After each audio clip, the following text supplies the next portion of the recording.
Assalamualaikum warahmatullahi wabarakatuh. Alhamdulillah, wassalatu wassalamu ala rasulillah. Segala puji bagi Allah subhanahu wa ta'ala, juga salawat dan taslim kepada Nabi besar Muhammad sallallahu alaihi wasallam. Melanjutkan bahasan kita, kitab Riyadhus Shalihin, dan kita masih di bab masalah merasa selalu diawasi oleh Allah yang maha besar dan maha kuasa. Dan kita masuk ke hadis 66 di halaman 103 dari Abu Hurairah radhiyallahu anhu, bahwasanya beliau mendengar Nabi SAW bersabda, "Inna thalathatan min bani Israel abrasa wa aqra'a wa a'ma. أراد الله أن يبتليهم فبعث إليهم ملكا فأتى الأبرص فقال أي شيء أحب إليك؟ قال لون حسن وجلد حسن ويذهب عني الذي قد كذرني الناس فمسحه فذهب عنه كذره وأوتي لونا حسنا فقال فأي المال أحب إليك؟ قال الإبل أو قال البقر. شك الراوي فأوتي ناقة أشراء فقال بارك الله لك فيها. فأتى الأقرع فقال أي شيء أحب إليك؟ قال شعر حسن ويذهب عني هذا الذي كذرني الناس فمسحه عنه وأوتي شعرا حسنا. قال فأي المال أحب إليك؟ قال البقرة فأوتي بقرة حاملا وقال بارك الله لك فيها. فأتى الأعمى فقال أي شيء أحب إليك؟ قال أن يرد الله إلي بصري فأبصر الناس فمسحه فرد الله إليه بصره. قال فأي المال أحب إليك؟ قال الغنم فأوتي شاة والدا فأنتج هذان وولد هذا فكان لهذا واد من الإبل ولهذا واد من البقر ولهذا واد من الغنم. ثم إنه أتى الأبرص في صورته وهيئته فقال رجل مسكين قد انقطعت بي الحبال في سفري فلا بلاغ لي اليوم إلا بالله ثم بك. أسألك بالذي أعطاك اللون الحسن والجلد الحسن والمال بعيرا أتبلغ به في سفري. فقال الحقوق كثيرة. فقال كأني أعرفك. ألم تكن أبرص يكذرك الناس فقيرا فأعطاك الله؟ فقال إنما ورثت هذا المال كابرا عن كابر. فقال إن كنت كاذبا فصيرك الله إلى ما كنت. وأتى الأقرع في صورته وهيئته فقال له مثل ما قال لهذا ورد عليه مثل ما رد هذا فقال إن كنت كاذبا فسيرك الله إلى ما كنت. وأتى الأعمى في صورته وهيئته فقال رجل مسكين وابن سبيل انقطعت بي الحبال في سفري فلا بلاغ لي اليوم إلا بالله ثم بك. أسألك بالذي رد عليك بصرك شاة أتبلغ بها في سفري.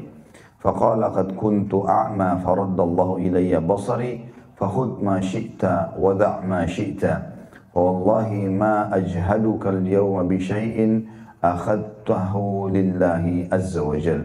فقال أمسك مالك فإنما ابتليتم فقد رضي الله عنك وسخط عن صاحبيك. Terjemahannya, kata Nabi SAW, sesungguhnya ada 3 orang dari Bani Israel sebelum kalian, yaitu ada seseorang yang memiliki kulit sopak, ada lagi orang yang lain kulitnya rusak, panuan, ya. Yang kedua, orang yang berkepala botak, tidak tumbuh satu lembar pun rambut di kepalanya dari kecil, dan orang yang buta matanya. Lalu Allah menguji mereka. Di sini dimaksud dengan Allah menguji mereka ada footnote nomor 94 di bawah. Allah ingin memperlakukan mereka dengan perlakuan orang yang sedang diuji dan malaikat yang diutus datang dalam rupa manusia. Maka dia, Allah, D-nya, kata ganti dibesarkan, karena Allah mengutus kepada mereka seorang malaikat, tapi menjelma jadi manusia. Maka malaikat tersebut dia mendatangi orang yang berpenyakit sopak dan berkata, apa yang paling engkau sukai? Maka dia menjawab, warna kulit yang bagus. Warna yang bagus dan kulit yang bagus, serta hilangnya dari diriku apa yang membuat orang jijik kepadaku ini. Maka malaikat itu mengusapnya dan seketika hilanglah penyakitnya dan dia diberi warna kulit yang bagus. Kemudian malaikat bertanya lagi, harta apa yang paling engkau sukai? Maka dia menjawab, unta. Atau dia menjawab sapi. Di sini rawi ragu-ragu. Rawi maksudnya yang menukil kepada kita hadis ini. Apakah itu yang disebutkan oleh orang yang sopak ini unta atau sapi? Maka dia pun diberikan seekor unta yang bunting. Lalu malaikat mendoakan, semoga Allah memberkahinya untukmu. Kemudian dia mendatangi si botak dan bertanya, apa yang paling engkau sukai? Maka dia menjawab. Jadi malaikat ini datang lagi kepada orang yang kedua. Di tempat yang berbeda tentunya. Dia menjawab, rambut yang indah. Dan hilangnya dari diriku penyakit yang karenanya manusia merasa jijik kepadaku.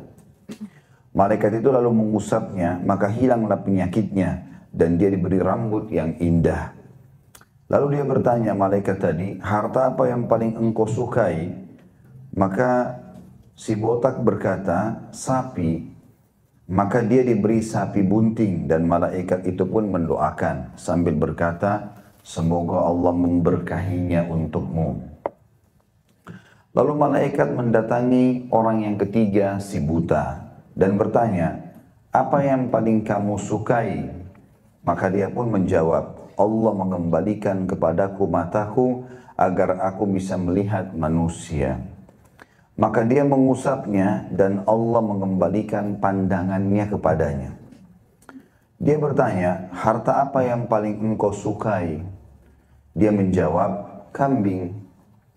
Maka diberilah kambing yang bunting. Kemudian yang pertama, kedua, dan yang ketiga beranak dan berkembang biak.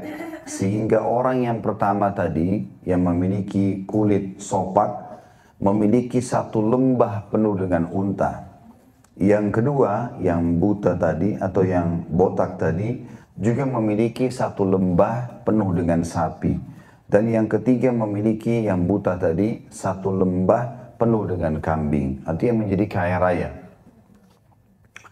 Kemudian malaikat tersebut mendatangi setelah berapa tahun, didatangin, dimulailah dengan si sopak tadi, orang yang memiliki kulit buruk. Dalam rupa dan penampilannya semula, mirip seperti dia dulu.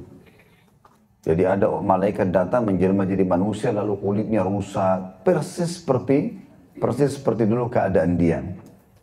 Lalu malaikat itu berkata, aku adalah orang miskin, telah terputus bagiku semua sebab dalam safarku. Nggak ada lagi, nggak ada harta, nggak ada transportasi, nggak ada apa-apa. Maka kini tidak ada yang dapat menyampaikanku ke tujuanku kecuali dengan pertolongan Allah kemudian pertolonganmu. Aku memohon kepadamu dengan nama Allah yang telah memberimu warna yang bagus, kulit yang bagus dan harta. Satu ekor unta saja yang bisa menghantarkanku ke tujuan dalam safarku ini. Maka dia menjawab, hak-hak orang masih banyak. Artinya dia menolak. Maka dia berkata, malaikat tersebut, sepertinya aku mengenalmu. Bukankah kamu dulu yang berkulit belang, yang dijauhi oleh orang-orang dan juga fakir, kemudian Allah diberi, kemudian Anda atau engkau diberi oleh Allah? Dia menjawab, sesungguhnya harta ini aku warisi dari orang tuaku secara turun-temurun. Maka malaikat berkata, jika kamu dusta, maka Allah akan mengembalikanmu kepada keadaan semula. Dan tentu di sini tidak disebutkan dalam hadis, tapi dalam beberapa asar yang lain disebutkan, akhirnya begitu malaikatnya pergi, ya, maka kembali keadaan seperti dia semula. Hewan-hewannya, hewan ternaknya semua mati kena hama, kulitnya semua rusak, gitu ya. Lalu malaikat mendatangi si botak dalam rupa dan penampilannya dulu dan berkata kepadanya seperti apa yang dikatakan kepada si belang tadi atau orang yang memiliki kulit sopak tadi. Dan si botak menjawab persis seperti jawabannya. Banyak haknya orang lain, tidak mau bantu. Maka malaikat pun berkata, ya, kalimat yang sama, jika kamu dusta, Allah pasti akan mengembalikanmu kepada keadaanmu semula. Jadi sebenarnya kisahnya sama. Hanya bedanya di sini didatangi yang si botak. Lalu dikatakan, bantulah saya terputus dalam safar. Saya hanya butuh 1 ekor sapi saja. Dari sekian satu lembah ini ribuan ekor, kasih ke saya. Maka dia mengatakan, saya banyak hak-hak yang harus saya selesaikan. Tidak bisa saya bantu kamu dengan 1 ekor sapi. Maka malaikat mengatakan, sepertinya saya mengenal kamu. Bukankah kamu dulu si botak? Ya, yang begini dan begitu, yang miskin, yang susah. Lalu Allah memberikan kepadamu. Dia bilang tidak, ini saya dapatkan warisan turun-temurun. Maka berkata malaikat, jika kamu dusta, semoga Allah mengembalikanmu kepada keadaanmu semula. Dan tentu ini juga dalam athar lain disebutkan, setelah malaikat pergi akhirnya semua binatang hewan ternaknya kena hama, mati semuanya, kemudian dia pun kembali botak. Lalu malaikat mendatangi si buta, orang yang ketiga, dalam rupa dan penampilannya seperti semula. Datang orang buta, minta-minta, mengemis. Lalu dia berkata, orang malaikat itu berkata, aku adalah orang miskin dan musafir yang telah kehabisan bekal dan usaha dalam perjalanan. Maka hari ini tidak ada lagi yang bisa mengantarkanku ke tujuan kecuali dengan pertolongan Allah, kemudian dengan pertolonganmu. Aku memohon kepadamu dengan nama Allah yang telah mengembalikan pandanganmu 1 ekor kambing saja, supaya aku bisa sampai ke tujuan dalam safarku ini. Maka si buta pun berkata, aku dulu buta, lalu Allah mengembalikan pandanganku, maka ambillah apa yang kamu suka dan tinggalkan apa yang kamu suka. Dia ambil berapa saja yang kamu mau, silakan. Dan tinggalkan untuk aku berapa ekor pun yang kamu mau. Demi Allah, aku tidak keberatan kepadamu dengan apa yang kamu ambil karena Allah. Maka malaikat itu pun berkata, jagalah harta kekayaanmu, sebenarnya kalian hanya diuji. Dan Allah telah ridho kepadamu dan murka kepada kedua temanmu itu. Hadis ini diriwayatkan oleh Imam Bukhari Muslim. Dikatakan di sini ada beberapa kosakata yang masih diterjemahkan atau dijelaskan oleh penulis Imam Nawawi rahimahullah. Al-usyara dengan ain didommahkan dan shin di fathah dan dibaca panjang, artinya unta yang bunting. Sabda Nabi SAW, antaja, dalam sebuah riwayat fantaja, artinya mengurusi kelahirannya. Artinya sudah hamil dan tinggal beberapa hari saja sudah melahirkan. Orang yang mengurus kelahiran unta disebut dengan natij. Sebagaimana manusia qabilah atau bidan. Bahasa Arabnya qabilah. Sabda Nabi SAW, wallada dengan lam bertasydid, artinya mengurusi kelahirannya. Sama dengan makna antaja untuk unta. Dikatakan an-natij atau al-muwallid. Dan juga bisa dibahasakan dengan al-qabilah, bermakna sama. Hanya saja al-muwallid dan an-natij adalah untuk hewan, sedangkan al-qabilah untuk selain hewan, maksudnya manusia. Sabda Nabi SAW juga, al-hibal atau inqata'at biyal hibal, dengan ha dan ba yang sama-sama tak bertitik, artinya sebab-sebab.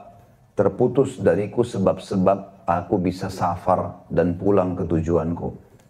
Sabda Nabi SAW, la ajhaduka, di penutupan hadis tadi orang buta, maknanya aku tidak memberatkanmu dengan mengembalikan hartaku yang kamu ambil atau kamu minta. Dan dalam riwayat Bukhari, Al-Bukhari disebutkan, la ahmaduka, dengan hak tak bertitik dan mim. Artinya aku tidak memujimu karena kamu meninggalkan sesuatu yang kamu perlukan. Sebagaimana mereka mengatakan, laisa alat tulil hayati dan nadam. Tidak ada penyesalan atas panjangnya umur. Maksudnya adalah berlalunya umur yang panjang. Baik, seperti biasa, kita akan rincikan insyaAllah hadis ini. Potong demi potongan kita akan ambil pelajaran. Bermula dari perkataan Nabi SAW, inna thalathatan min bani Israel. Sesungguhnya ada 3 orang dari Bani Israel. Berarti menandakan kisah orang sebelum kita. Dan dikatakan Bani artinya keturunan, sementara Israel adalah nama lainnya Nabi Yakub. Nabi Ibrahim AS punya 2 orang istri. Ada Sarah, lahirlah Ishak, dan ada Hajar, lahirlah Ismail. Sementara dari Ishak ini ada keturunan lagi Nabi juga Yakub. Di bawahnya ada Yusuf. Ya. Maka Nabi Yakub ini memiliki nama lain Israel. Dan dikatakan Bani Israel berarti keturunannya Nabi Yakub. Ada 3 orang di sini yang disebutkan Abras, Aqra, dan A'ma. Sebagaimana sudah disebutkan tadi, orang yang rusak kulitnya, orang yang botak kepalanya, dan orang yang buta matanya. Dan umumnya kata ulama hadis, ketiga penyakit ini yang paling dibenci oleh manusia. Mereka paling terganggu dengan kulit yang rusak. Makanya salon-salon banyak lakukan. Nah, karena urusan kulit. Kalau kulitnya manusia tidak diurus, maka nggak ada pabrik sabun, nggak ada pabrik sampo, nggak ada salon-salon, nggak ada krem-krem. Orang bayar begitu banyak hanya untuk kulitnya. Berarti rusaknya kulit memang ini bermasalah dalam kehidupan manusia. Dan ini cobaan yang Allah berikan kepada orang-orang ini. Ya. Begitu pula dengan kepala yang botak. Dan ini umumnya terjadi pada laki-laki. Maka seringkali mengganggu dan membuat mereka kurang percaya diri. Dan terganggu. Akhirnya berusaha untuk menutup bagian kepala dan seterusnya. Dan ini dimaksud untuk botak ini bukan orang yang cukur rambutnya dibotakin. Karena orang misalnya umroh atau haji, enggak. Memang orang dasarnya dari kecil enggak ada rambutnya. Gitu ya. Ada orang begitu subhanallah. Dari bayi sampai dia dewasa enggak ada rambut. Kalaupun tumbuh tipis sekali lalu gugur. Gitu kan. Dan ini juga termasuk hal yang dianggap aib di mata manusia. Dan yang ketiga orang yang buta. Orang yang buta di sini masuk juga di dalam masalah ini.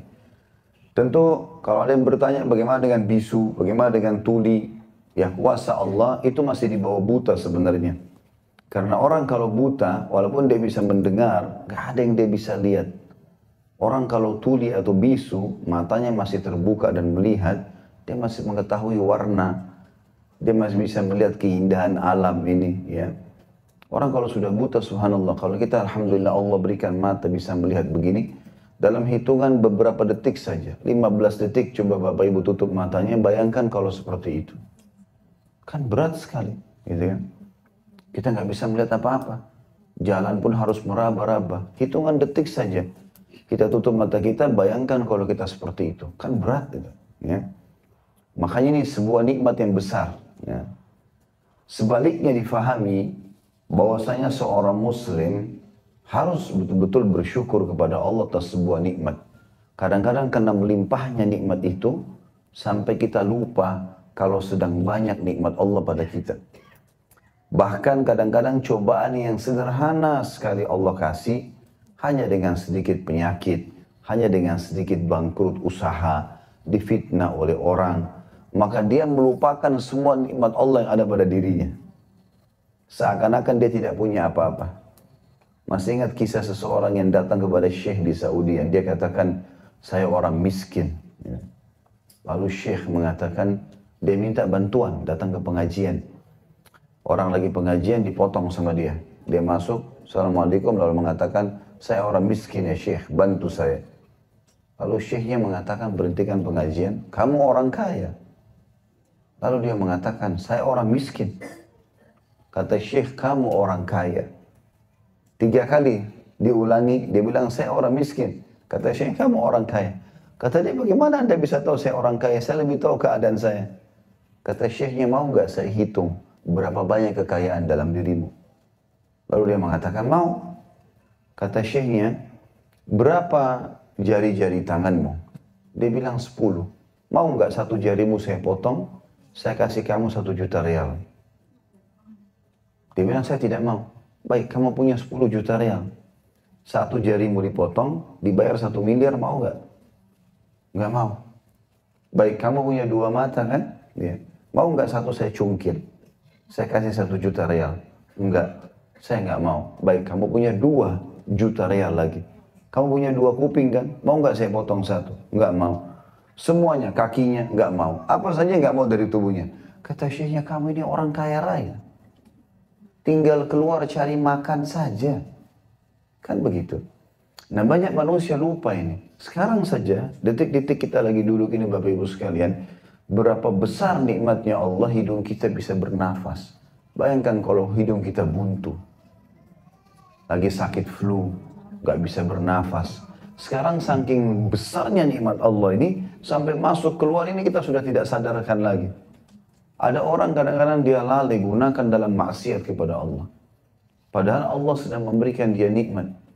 Matanya bisa melihat, telinganya bisa mendengar, kulitnya bisa merasa, tangannya bisa meraba, kakinya bisa melangkah, anggota tubuhnya masih berfungsi. Dia makan sesuatu yang berbahaya pun masih terselamatkan. Gitu kan? Maka semuanya ini nikmat Allah yang melimpah. Cuma kadang-kadang manusia lupa dengan masalah itu. Jadi poin pertama yang kita ambil dari hadis ini adalah kisah tentang Bani Israel sebelum kita. Ini kisah nyata karena disebutkan melalui wahyu. Ya. Dan kisah ini terjadi terjadi cobaan Allah tentang 3 penyakit yang paling dibenci oleh manusia. Kemudian potongan yang kedua yang kita bisa ambil adalah dari hadis aradallahu an yabtaliyahum faba'atha ilaihim malaka. Artinya, kalau mau di situ di atasnya dikasih angka 1, angka 2 di dalam hadisnya ya. Maksudnya ini pelajaran-pelajaran yang kita ambil. Diikuti yang bahasa Arabnya ya. Di bukunya diikuti bahasa Arab yang sedang saya terjemahkan ini. Aradallahu an yabtaliyahum faba'atha ilaihim malaka. Ini diangkat, ditulis angka 2 di atasnya.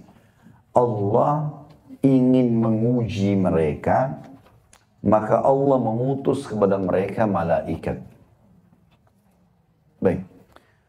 Poin ini berarti menjelaskan kepada kita kalau Allah akan menguji hambanya dan pasti kita diuji.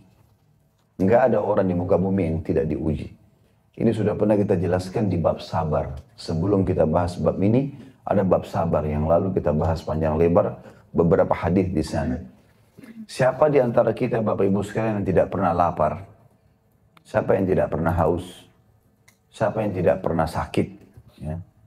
Siapa di antara kita yang tidak pernah ditipu? Digibah oleh orang, digunjing, difitnah? Siapa di antara kita yang tidak melalui cobaan-cobaan kehidupan ini?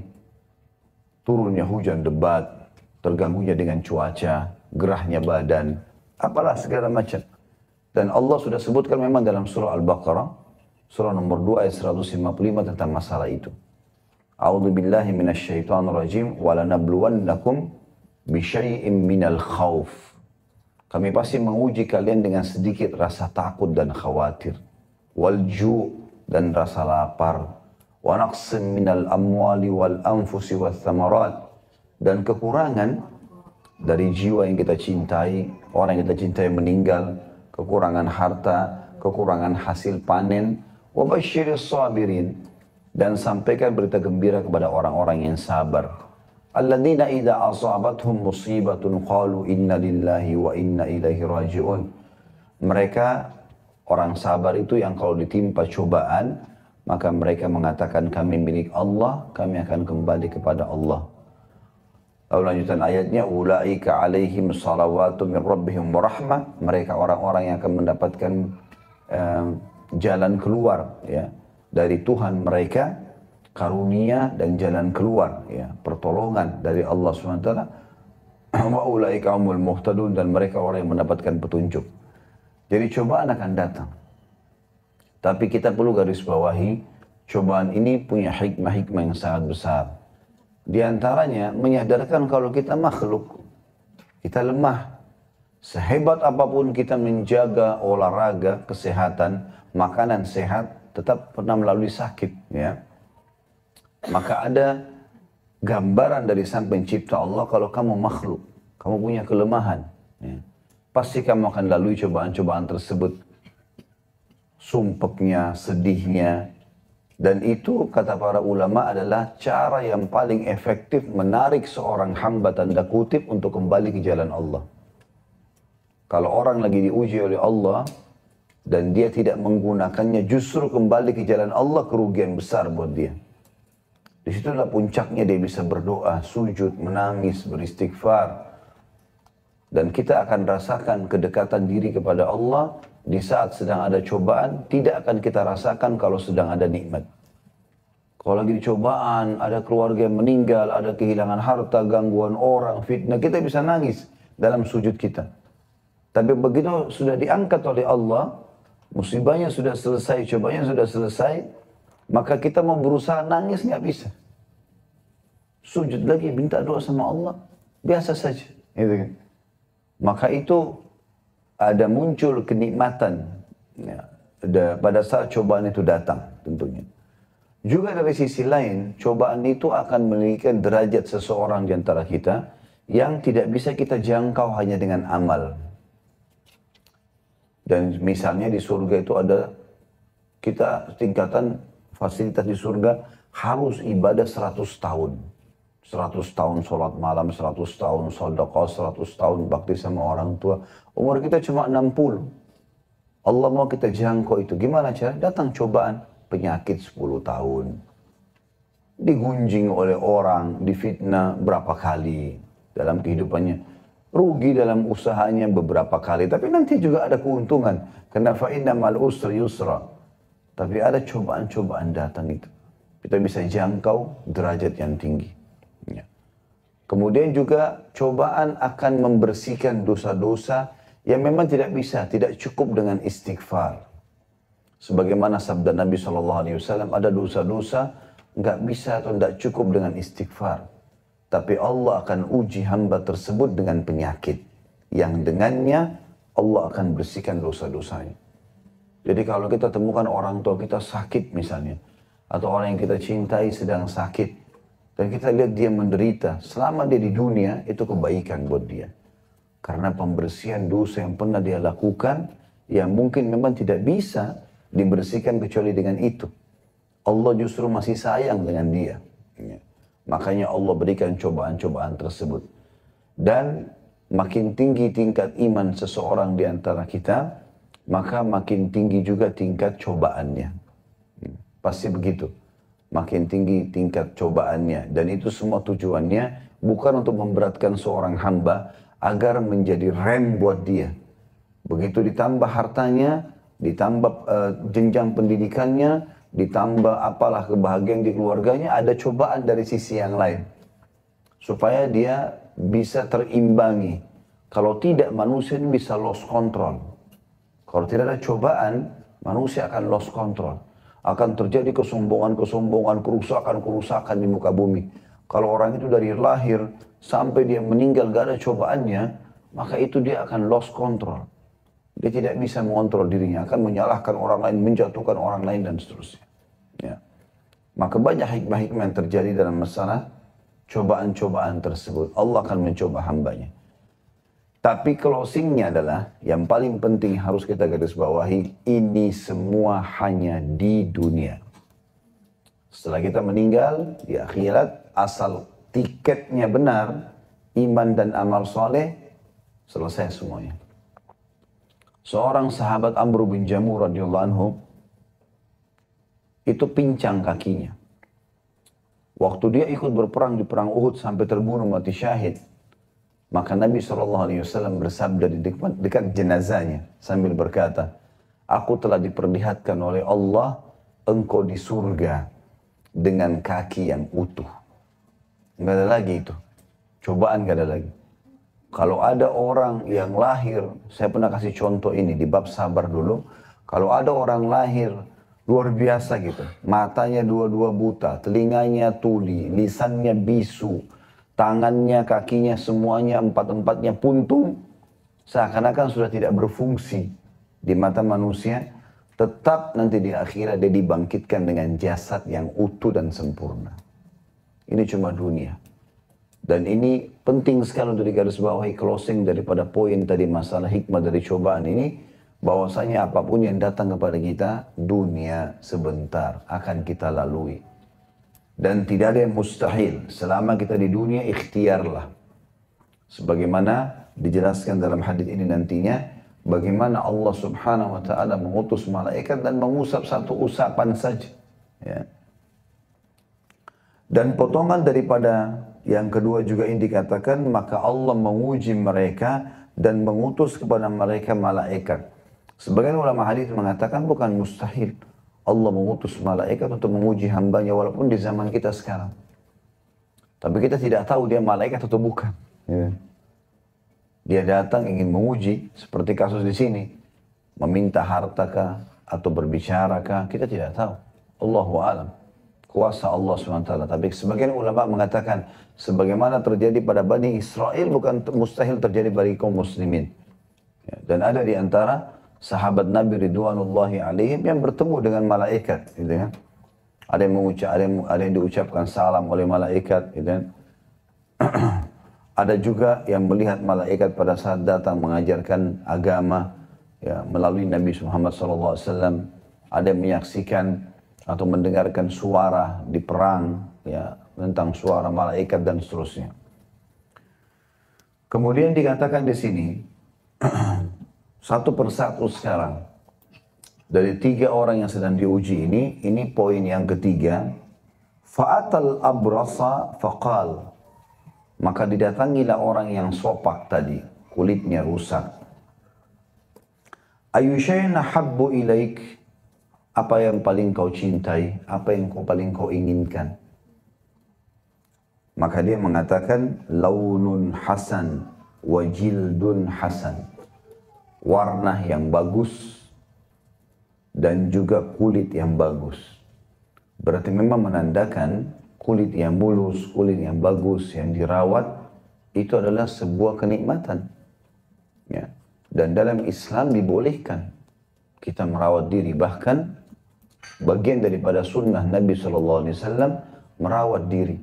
Kita tahu dalam Islam ada perintah untuk memotong kuku, mencukur bulu ketiak, mencukur bulu kemaluan, memotong kumis bagi laki-laki, menyisir rambut dengan rapi, ya, mandi.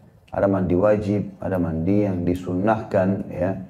Ada mandi yang mubah, seperti kasus misalnya mandi junub, mandi haid, mandi nifas, mandi Jumat, ya.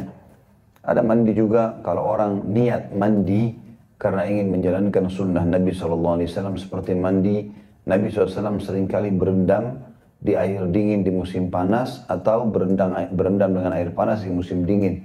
Maka ini sunnah, gitu kan. Atau mubah, mandi karena kita gerah saja. Walaupun sebagian ulama mengatakan sesuatu yang mubah bisa diubah menjadi sunnah. Kalau kita mandi hanya sekedar gerah, menghilangkan gerah kita, maka mubah. Enggak dosa, enggak juga dapat pahala. Tapi kalau dia niat sekaligus merawat jasad yang sedang Allah amanahkan, maka menjadi pahala. Tidur mubah. Tidur boleh-boleh saja, ngantuk tidur, baik. Kalau kita mau ubah dia menjadi sunnah bisa.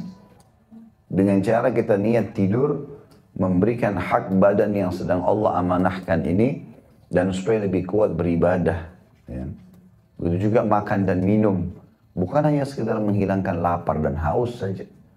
Tapi bagaimana seseorang makan dan minum untuk memberikan hak jasad ini agar lebih kuat beribadah di jalan Allah Subhanahu wa taala. Semua bisa jadi pahala, ya. Seperti itulah.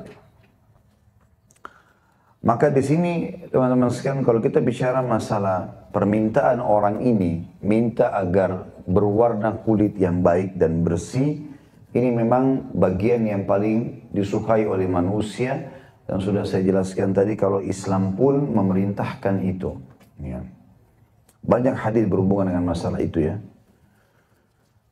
Faqala fa'ayyul mali ahabbu ilaik. Lalu malaikat tawarkan lagi, harta apa yang paling kamu suka? Ini kita masih di nomor 3, ya. Qala al-ibil. Maka dia pun berkata unta. Ya. Jadi di zaman dulu belum ada bisnis yang besar seperti kita sekarang. Apalagi di alam kita ini ada bisnis IT online, segala macam produk sudah dikemas dengan rapi, banyak pabrik-pabrik teknologi segala macam, mobil. Maka zaman dulu, zaman itu, yang paling mahal bagi seseorang adalah hewan, ternak. Itu harta yang paling besar. Maka dia mengatakan unta. Au qala al-baqar, atau dia berkata sapi. Syakkar rawi sempat ragu di sini. Jadi saya sudah jelaskan tadi, perawi artinya orang yang meriwayatkan hadis ini bimbang. Apakah dia dengar dulu, ya, bahwasanya itu unta atau sapi. Fa'utiya naqatan usyara, maka dia pun diberikan unta yang usyara. Tadi sudah kita jelaskan di kosakata di penutupan hadis tadi, kalau usyara adalah unta bunting yang tinggal berapa hari lagi melahirkan. Ya. Jadi ini untanya nggak butuh jantan, ya. Bukan unta betina yang dikasih belum hamil, tapi dikasih oleh Allah pada saat itu unta betina yang bunting dan tinggal tunggu berapa hari saja melahirkan. Nanti dari unta itu, sebagian ulama hadis merincikan mengatakan Allah memberikan lahir jantan dan betina sekian banyak. Sehingga akhirnya berkembang biaklah dari satu unta betina ini. Faqala barakallahu laka fiha.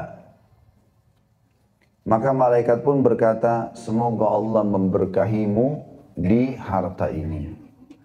Baik, sampai sini ya, kita berikan poin nomor 3 tentunya. Dan Allah Subhanahu wa ta'ala akhirnya mengangkat penyakit sopaknya dia. Jadi bersih tiba-tiba pada saat itu. Dengan cara malaikat mengusapnya. Kemudian malaikat mendoakan kepada dia. Kalau semoga Allah berkahi.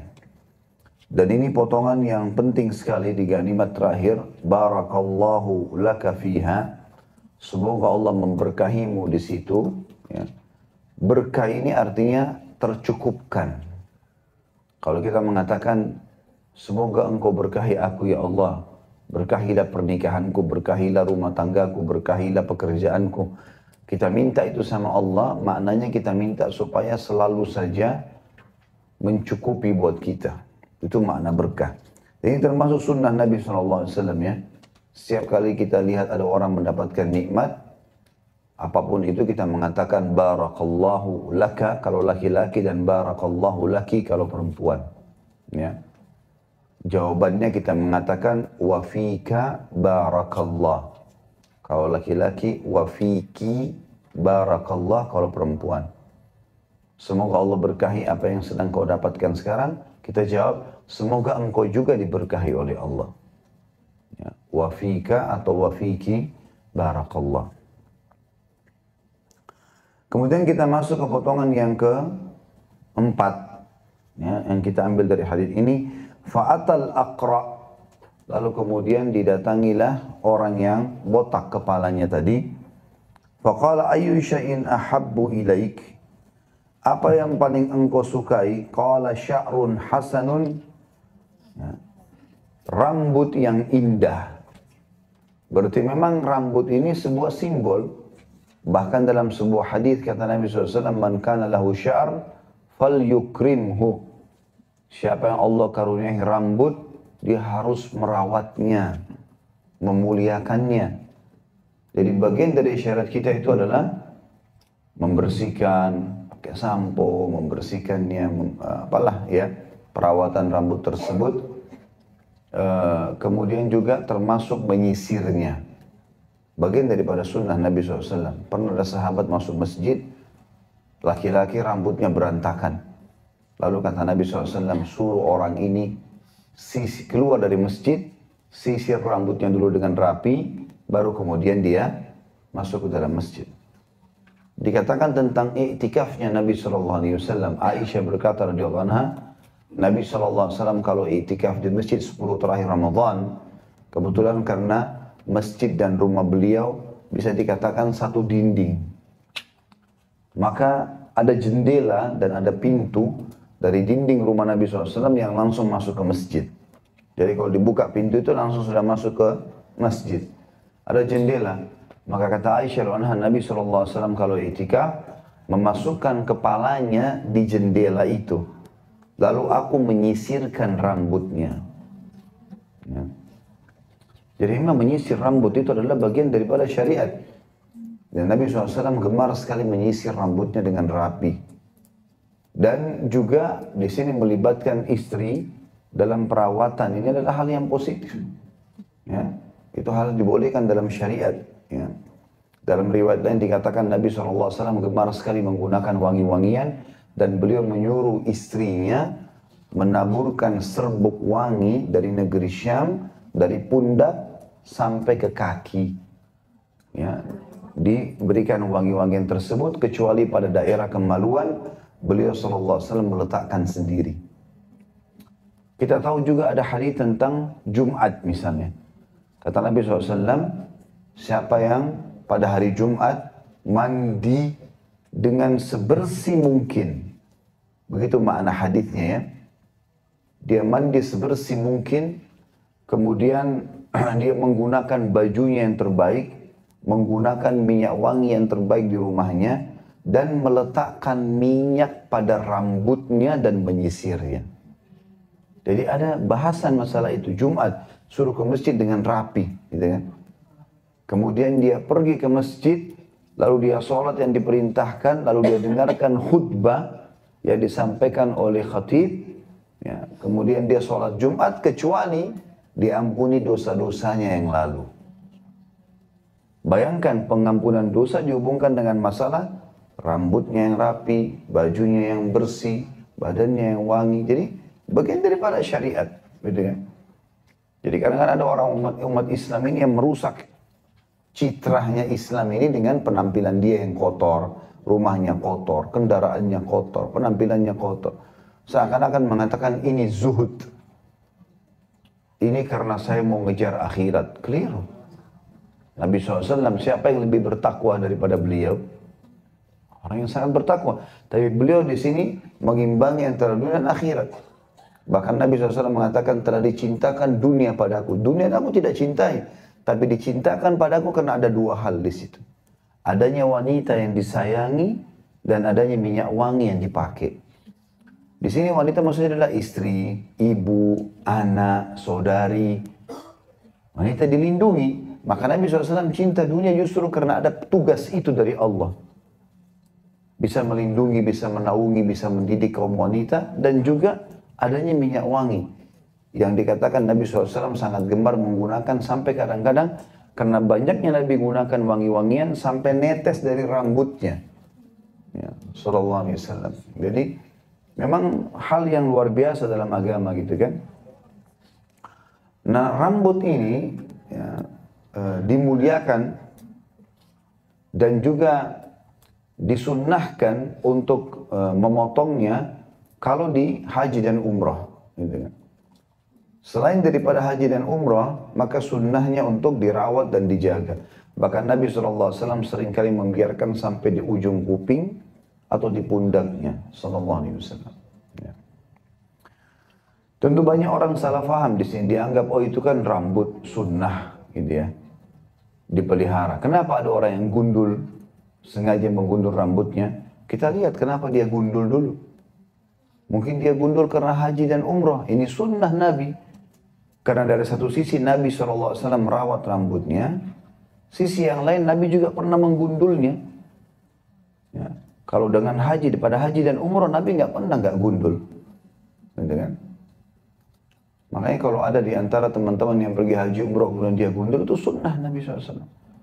Jadi tidak bentrok dengan hadis yang Nabi menyuruh memelihara rambut, gitu kan?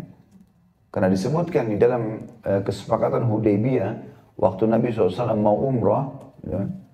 Kemudian pada saat itu ditahan oleh orang-orang Quraisy untuk masuk ke Mekah, terjadi kesepakatan Hudaybiyah, boleh masuk umrah tapi tahun depan. Maka karena sudah terlanjur keluar untuk pergi umrah dan pakai baju ihram, harus tahallul, cukur rambut. Maka Nabi SAW berkata kepada para sahabat, cukurlah rambut kalian. Kita tidak diizinkan oleh Allah masuk tahun ini ke Mekah, tahun depan. Sesuai dengan kesepakatan. Rupanya sahabat waktu itu masih berharap ada wahyu turun menyuruh menyerang Mekah. Karena jumlah mereka 1.400 orang. Mereka mau serang aja. Umar bin Khattab datang, ya Rasulullah, kenapa kita hinakan diri kita? Ayo kita serang gitu. Tapi perintah Allah beda. Perintah Allah suruh balik, gitu kan? Dan terjadi kesepakatan damai dengan Quraisy 10 tahun, tidak ada peperangan. Dan ternyata hikmahnya memang sangat besar. Setelah tidak ada peperangan dengan Quraisy, maka kaum muslimin berhasil leluasa menyebarkan agama mereka hampir di seluruh jazirah Arab kecuali nanti tinggal Mekah saja, gitu kan? Yang jelas pada saat itu Nabi SAW masuk ke dalam kemah, ada istrinya Ummu Salamah radhiyallahu anha. Ini termasuk istri Nabi yang lebih tua dari Nabi dan memang dia dewasa sekali. Maka Nabi SAW sendiri, Ummu Salamah mengatakan, ya Rasulullah, ada apa dengan anda? Kata Nabi SAW, aku telah perintahkan mereka untuk mencukur rambut mereka, tapi mereka masih sempat ya menunda. Aku khawatir hukuman Allah datang. Lalu kata Ummu Salamah, ya Rasulullah, tidakkah anda memulainya? Kenapa bukan anda duluan yang cukur di depan mereka? Ini bijak sekali ya. Maka kata Nabi SAW, pendapat yang benar. Maka beliau pun keluar dari kemah, panggil tukang cukurnya, lalu mengatakan cukurlah. Lalu Nabi SAW gundul, mencukur seluruh rambut beliau pada saat itu. Waktu rambut Nabi sudah mulai berjatuhan, para sahabat pun berlumba-lumba mencukur rambut mereka sampai satu sama yang lain melukai, ya, karena sudah buru-buru. Nabi sudah praktekin, takut masalah nih gitu. Tadinya sahabat bukan mau membangkang ya, sahabat masih berharap ada wahyu turun, udah ini habisin aja nih orang jahat di Mekah nih gitu. Tapi Nabi SAW ada mendapatkan perintah yang lain. Di sini gundul. Waktu haji wada juga dikatakan Nabi SAW setelah Jumrah Aqabah di musim haji di Mina, maka beliau memanggil tukang cukur dan menggundur rambutnya. Maka ini perlu digarisbawahi, kita pertemukan antara dua hal ini. Ada teman saya subhanallah di Madinah, saya kenal baik beliau, Dr. Muhammad Rahili namanya, sahabat dekat saya. Dia setiap waktu saya masih di Madinah, setiap hari, maksudnya rambutnya selalu dipelihara sama dia, dirawat, dipelihara sampai ya dibiarin panjang sampai ke pundaknya. Setelah itu dia pergi umrah, gundul. Terus saya tanya, kenapa ente nggak rapikan rambut? Dia bilang enggak, saya mau rambut saya jatuh di umrah, nggak mau cukur biasa. Gitu. Menggabungkan antara pelihara rambut dapat pahala, gundul juga di umrah dapat pahala, gitu kan? Dan ini sayang sekali kalau orang tidak paham masalah ini ya. Baik, ini yang dimaksud dari dengan masalah rambut. Makanya orang ini minta itu, karena dia merasa terganggu sekali. Ya, orang olok-olok, selalu diolok-olok dengan botaknya. Dan dia mengatakan, wa yadhhabu anni hadzal ladzi kadhirani nas. dan terhilangkan dariku apa yang membuat manusia jijik dariku. Selalu menghinaku ini. Berarti memang menandakan wajar orang kadang-kadang diolok-olok itu ya. Walaupun itu dosa dalam Islam, tidak boleh. Tapi kadang-kadang kalau kita memiliki kekurangan seperti ini, maka bisa saja orang mengolok-oloknya. Famasahahu anhu, kemudian diusaplah dia oleh malaikat tadi. Wa utiya sya'ran hasana, maka dia dikaruniai rambut yang sangat indah. Qala fayyum mali ahabbu ilaik, harta apa yang paling kamu suka? Qala al-baqarah, dia mengatakan sapi. Fa utiya baqaratan hamilah, maka dia diberikan sapi yang bunting yang tinggal beberapa hari lagi melahirkan. Qala wa qala barakallahu laka fiha, semoga Allah memberkahinya untukmu. Gitu. Itu potongan yang keberapa? Yang keempat. Yang keempat. Ya. Karena kan tadi yang pertama kisah tentang Bani Israel dan 3 orang yang berpenyakitan tadi, yang sudah kita jelaskan bagaimana memang cobaan ini berat bagi manusia. Kemudian potongan yang kedua tentang adanya cobaan dari Allah dan Allah mengutus malaikat. Potongan ketiga tentang kisah orang yang sopak. Potongan keempat kisah orang yang botak ini. Jadi sudah berapa? 4. Ya. Kemudian yang kelima, waqala fa'atal a'ma, kemudian yang buta juga didatangin. Faqala, maka malaikat berkata, ini potongan yang kelima, ayyu syai'in habbu ilaik, apa yang paling kamu sukai? Qala an yaruddallahu ilayya basari fa'ubsiran nas, agar Allah mengembalikan penglihatan mataku dan aku bisa melihat manusia. Makanya Bapak Ibu sekalian, kalau Allah karuniai kita, alhamdulillah, kulitnya bagus, rambutnya bagus, matanya bisa melihat, perbanyak alhamdulillah, syukur. Bisa Allah hilangkan seketika. Ya. Jangan sampai kita sombong, jangan sampai kita tidak mensyukurinya, ya. Bahaya sekali. Berapa tahun rambut kita selalu bagus saja. Sampai kalau kita sedang menyisirnya, ada orang datang memuji rambut tersebut. Berapa kali kulit kita, ya, kita lihat mulus, bagus, tidak ada yang rusak. Maka berapa kali kita sudah syukuri itu? Sudah pernah kita mengatakan alhamdulillah atas kulit ini, alhamdulillah atas rambut ini. Berapa kali kita dalam sehari, dalam 24 jam gunakan mata kita melihat yang warna terang, yang warna gelap, ya, kita bisa lihat. Dan belum kita bicara nikmat lain ini, telinga yang mendengar, tangan yang menjamah dan seterusnya, hidung yang bisa membedain bau busuk, bau wangi dalam seketika. Terlalu banyak nikmatnya Allah. Kesimpulannya sederhana, alhamdulillah, ya, selalu ucapkan itu. Maka orang ini minta agar penglihatannya dikembalikan. Famasahahu faraddallahu ilaihi basara, maka diusaplah matanya oleh malaikat, lalu kemudian kembalilah penglihatannya. Dan sampai sini Bapak Ibu sekalian, kita bisa garis bawahi poin penting. Kalau penyakit itu yang ciptakan kita Allah, yang ciptakan penyakit Allah, yang bisa hilangkan, itu poin. Harus digaris bawahi ini, ya. Kalau kita sedang melimpah nikmat pada kita, yang ciptakan kita Allah, yang berikan nikmat itu Allah, yang bisa pertahankan hanya Allah. Jangan sibuk dokter terus ini. Dokter boleh kita berobat pada dia, Allah berikan dia ilmu, tapi jangan kita gantungkan nasib kita padanya, lupa dengan Allah. Itu yang sering saya katakan. Begitu sakit, dokter mana yang pertama dihubungi? Bukan dia berdoa dulu kepada Allah, ya Allah sembuhin saya mau berobat ke dokter sana, ya Allah mudahkan dia menjadi penyebab saya sembuh. Kalau kita enggak, kadang-kadang kita terus dari dokter ini ke dokter itu, sudah mentok 30 dokter sudah angkat tangan baru sholat tahajud. Hah?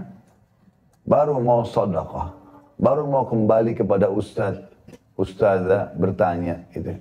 Ini keliru. Jadi ini sebuah nikmat yang luar biasa melimpah, jangan dilupakan. Kemudian dikatakan qala fa ayyul mali ahabbu ilaik, harta apa yang paling kamu suka? Qala al-ghanam, dia mengatakan kambing. Dan tentu khusus masalah tiga hewan ini dikenal dengan hewan ternak dalam Islam yang sangat erat hubungannya dengan syariat kita. Unta, sapi, dan kambing atau domba. Makanya kita tahu dalam Idul Adha kita boleh berkurban hanya satu dari tiga jenis hewan ini. Begitu pula dengan akikah, hanya bisa dengan kambing dan domba. Ya. Dan surah Al-An'am turun tentang hewan-hewan ternak terfokus ya, atau paling banyak membahas tentang tiga jenis hewan ini. Ini kuasa Allah Subhanahu wa taala. Dan masing-masing hewan ini kata para ulama adalah hewan yang paling sehat untuk dikonsumsi oleh setiap muslim. Baik dagingnya, susunya ya. Dan kita tahu sekarang memang di daerah Timur Tengah dan padang pasir yang paling banyak dikonsumsi adalah unta. Kemudian di daerah-daerah yang subur, tidak panas, tidak gersang, itu sapi. Ya. Sampai susu-susu semuanya dari sapi. Ya. Umumnya banyak dijual yang berkaleng-kaleng. Dan umumnya daerah panas atau daerah subur juga dikonsumsi kambing. Dan di antara tiga hewan ini, kambinglah yang paling baik. Ya. Sebagaimana sabda Nabi SAW, sebaik-baik harta seorang muslim adalah kambing. Ya. Fa'utiya syatan walidan fa'antaja hadhani wa wallada hadha. Lalu kemudian dia diberikan kambing yang siap untuk melahirkan. Maka akhirnya melahirkanlah kambing tersebut banyak keturunan jantan dan betina. Fakana lihada wadin minal ibil. Maka yang pertama tadi yang punya unta, orang yang kulitnya tadi rusak, punya satu lembah. Jadi Allah berkahi. Dan kalau dibahasakan lembah ini luas sekali. Ya. Bisa ribuan ekor. Kemudian juga yang punya sapi sama, walihada wadin min bakar. Dan juga begitu yang punya kambing, walihada wadin min ganam. Dan ini tentunya di garis bawahi bisa diberikan khusus dikatakan yang ini memiliki lembah dari unta, lembah dari sapi, dan lembah dari kambing ini dikasih poin nomor 6. Dan ini kata ulama dikarenakan doa malaikat tadi. Malaikat mendoakan sambil berkata, ya, barakallahu laka fih. Semoga Allah memberkahimu pada harta itu. Ya.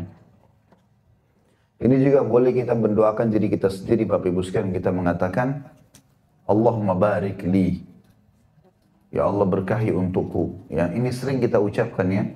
Misalnya kita lagi misal kita lagi melihat jasad kita habis mandi di cermin, ya.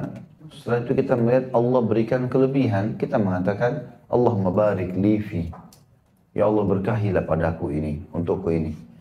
Kita melihat pemandangan yang indah, mata kita Masya Allah bisa membedakan, lihat warna hijau seperti ini, terang. Allahumma barik li fi. Ya Allah berkahilah aku di situ. Dan seterusnya, semuanya. Kita bisa, lidah kita membedain mana manis, mana asam, mana pedas waktu seketika. Hidung kita bisa bedain mana busuk, mana wangi, dan waktu seketika. Tangan kita masih bisa meraba dan membedakan mana panas, mana dingin, waktu seketika, dan seterusnya. Ya. Tubuh kita masih berfungsi setelah makan, lalu kemudian kita merasa mules sehingga kita mengeluarkan yang tidak dibutuhkan oleh tubuh yang sudah rusak. Itu semua berkah dari Allah Subhanahu wa taala yang harus kita bersyukur dan juga kita meminta agar Allah memberkahi. Artinya Allah mencukupkan, selalu ada pada kita fasilitas itu. Kemudian teman-teman sekalian dikatakan di sini berkah artinya Allah akan perbanyak dan Allah akan cukupkan. Kita masuk ke poin yang ke-7. Thumma innahu atal abrasa fi suratihi wa hayatihi. Kemudian malaikat datang kepada orang yang kulitnya rusak tadi datang dalam poster dia, sama dengan keadaan dia dulu. Kulitnya rusak. Dan ini menandakan pelajaran di sini, kalau malaikat bisa menjelma sesuai dengan yang Allah inginkan. Kita tahu di zaman Nabi SAW, Jibril alaihissalam seringkali menjelma menjadi poster sahabat yang bernama Dihya al-Kalbi radhiyallahu anhu. Dihya ini orang yang sangat tampan, sangat baik ibadahnya. Tapi sahabat tidak bisa bedakan mana Dihya, mana Jibril. Gitu kan? Seperti pada saat selesai perang Ahzab dan Nabi SAW karena lama 43 hari sekian dikepung oleh orang Quraisy, maka beliau merasa letih dan beliau ingin mandi. Begitu buka baju perangnya, lagi mau mandi, lalu kemudian Aisyah berkata, ada seseorang mengetuk pintu untuk saya buka, ternyata dia Dihyal Kalbi. Lalu dia berkata, di mana Rasulullah? Aku berkata, dia akan membersihkan tubuhnya. Tolong sampaikan, kata Dihya, ada hal yang penting aku ingin bertemu. Lalu Aisyah pun memanggil Nabi SAW, Nabi pun keluar. Begitu Nabi keluar, Nabi SAW faham kalau ini bukan Dihya dari perkataannya. Dalam hadis Bukhari dia mengatakan, hai Muhammad, apakah kalian sudah membuka baju-baju perang kalian? Sementara kami dari kalangan malaikat belum membuka baju kami, sampai kami tiba di benteng itu. Ditunjuk bentengnya orang Yahudi yang berkhianat namanya suku Quraidah. Maka Nabi SAW pun lalu Dihya pergi, jalan. Dia menggunakan kuda, di atas pelananya ada bludru berwarna biru, dalam hadis dikatakan. Maka pada saat itu Nabi SAW pun memakai baju perangnya kembali, kemudian beliau mengiklankan kepada para sahabat, siapa yang beriman pada Allah di akhir, maka jangan dia sholat asar kecuali di bentengnya Quraidah. Maka sahabat pun akhirnya pergi ke sana, ya, berkumpul semuanya di sana. Dan Nabi SAW setiap kali jalan bertanya, adakah orang yang kalian lihat lewat di sini? Kata para sahabat, tadi ada Dihya al-Kalbi lewat di sini ya Rasulullah. Dihya nama orang, al-Kalbi nama sukunya ya. Maka kata, dan dia menggunakan kuda, di pelananya ada bludru warna biru, ya, kain bludru warna biru. Maka kata Nabi SAW, itu Jibril mengajak kalian menuju ke suku Quraidah. Jadi memang kuasa Allah Subhanahu Wa Taala bisa saja seperti itu, ya. Ada juga sahabat yang melihat malaikat tapi dalam bentuk cahaya, tidak menjelma jadi manusia. Seperti kisah Usaid bin Khudair radhiyallahu anhu yang sedang mengaji di malam hari, lalu dia melihat kudanya merontak. Kalau dia berhenti ngaji, kudanya berhenti. Dia ngaji lagi, merontak lagi kudanya sampai 3 kali. Akhirnya dia mengatakan, saya pun mengangkat kepala saya ke langit dan saya melihat cahaya putih menembus langit, ya. Maka saya pun melaporkan itu kepada Nabi SAW, ya Rasulullah ada kejadian seperti ini. Kata Nabi SAW, hai Usaid, andai saja engkau membaca Quran sampai terbit matahari, sampai pagi hari, maka seluruh penduduk Madinah akan melihat malaikat yang datang mendengarkan bacaan Quranmu. Ya. Jadi ada yang mendengarkan, ada yang datang, seperti itulah. Ada juga di antara sahabat yang mendengarkan salamnya, ya, malaikat. Dan ditanya kepada Nabi SAW, Nabi mengatakan itu malaikat yang mengucapkan salam dan seterusnya, ya. Jadi memang malaikat bisa menjelma dengan kuasa Allah Subhanahu Wa Taala, dengan kuasa Allah Subhanahu Wa Taala. Jadi tadi awalnya waktu datang menjelma jadi manusia umumnya. Sekarang yang kedua sebagai cobaan datang menjelma persis seperti keadaan dia. Faqala rajulun miskinun qad inqata'at biyal hibalu fi safari. Aku seorang yang miskin dan butuh sekali untuk dibantu karena semua fasilitas safar udah nggak ada. Nggak ada makanan, nggak ada transportasi, nggak ada harta. Fala balagha liyal yawma illa billahi thumma bik. Tidak ada lagi yang bisa membantu aku hari ini kecuali Allah, lalu kemudian kamu. As'aluka billadhi a'taka al-lawn al-hasan. Dan disebutkan nikmat yang pernah, yang sekarang dia sedang rasakan. Aku meminta atas nama Allah yang telah memberikan kepadamu kulit yang mulus ini. Nah, ini tadi kepada orang yang kulitnya rusak, ya. wal jildal hasan, dan kulit yang indah, wal mal, dan harta yang melimpah, ba'iran, satu ekor saja unta, ataballagu bihi fi safari, yang aku gunakan dalam safarku. Faqala al-huququ katsirah. Lalu kemudian orang itu pun menjawab mengatakan, masih banyak hak-hak yang saya harus kasih atau keluarkan.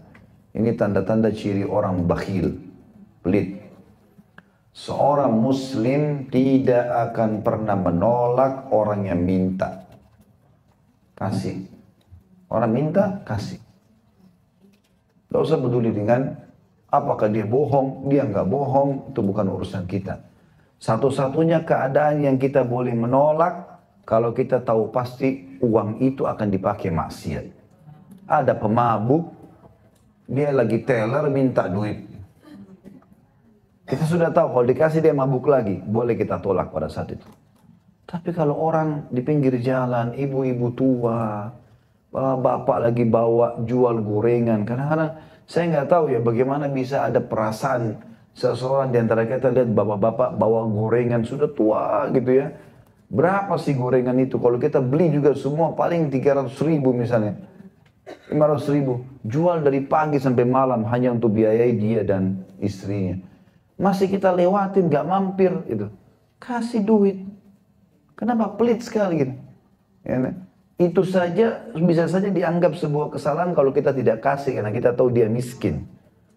Bagaimana dengan orang kalau datang minta lalu kita tolak dengan berbagai macam alasan, padahal tidak mengurangi sedikit pun kalau kita memberi, gitu kan? Kalau kita memberi sebelum orang minta, pahalanya lebih besar. Tapi kalau orang sudah datang minta, kita nggak boleh nolak. Kata Nabi SAW, ya, kalau ada orang yang datang meminta kepadamu sementara dia di atas tunggangannya, berikanlah karena kau lebih mulia. Kasih, jangan tidak dikasih, gitu kan? Begitu pula dengan hadis yang lain, kata Nabi SAW, yadul ulya khairu bin yadis sufla. Tangan yang suka memberi lebih baik daripada tangan yang suka minta-minta. Kasih ke orang. Kenapa nggak dikasih? Royal di jalan Allah itu bagus. Kata Abdullah bin Mas'ud radhiyallahu anhu, siapa di antara kalian yang bisa meletakkan hartanya di langit sehingga tidak dijangkau oleh pencuri dan tidak dimakan rayap, lakukanlah. Sedekah. Kita kalau keluarin sedekah, orang itu dapat secara fisik, kita dapat investasi di akhirat. Ya. Ada ayat Al-Quran menjelaskan masalah itu. Siapapun yang bersedekah di jalan Allah, maka Allah akan melipat gandakannya. Dalam sebuah hadis yang sahih dijelaskan, setiap sedekah itu, maka Allah akan pelihara sedekah orang tersebut seperti memelihara tanaman sehingga tumbuh dan memiliki ranting-ranting yang banyak, ya, melimpah sekali. Jadi jangan sampai kita perhitungan, ya, ada orang subhanallah bakhil, dan sifat bakhil ini perhitungan di dalam jalan atau di jalan Allah ini, teman-teman sekalian, itu dianggap penyakit oleh Nabi SAW. Dalam sebuah riwayat, pernah Nabi SAW bertanya kepada suku Salamah, Bani Salamah di Madinah, siapa pemimpin kalian? Maka mereka berkata Al-Ja'ad ibn Qais. Lalu para suku Salamah mengatakan, tapi ya Rasulullah, kami temukan orangnya bakhil. Perhitungan sekali. Sulit sekali untuk mentraktir orang, memberikan hadiah, membayarkan orang lain, melunasi utang orang lain. Susah sekali. Kata Nabi SAW, dan penyakit apa lebih berat daripada pelit? Enggak ada lagi. Jadi Nabi namakan penyakit itu. Penyakit kejiwaan. Ada orang begitu subhanallah. Menyusahkan diri.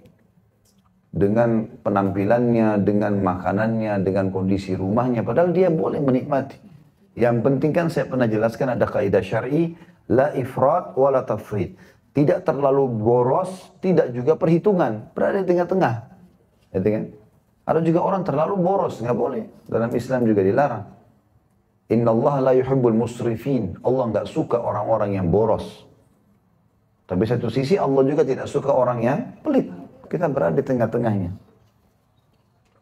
Sudah kaya raya, datang orang yang mirip seperti dia dulu, dia masih mengatakan, al-huququ katsira. Masih banyak hak yang harus saya jalankan. Faqala, maka malaikat akhirnya mempermalukan dia. Ka'anni a'rifuk. Sepertinya saya tahu siapa kamu ini. Gitu kan? Alam takun absara yakdhurukan nas. Bukankah kamu dulu orang yang rusak kulitnya lalu dihina oleh orang-orang?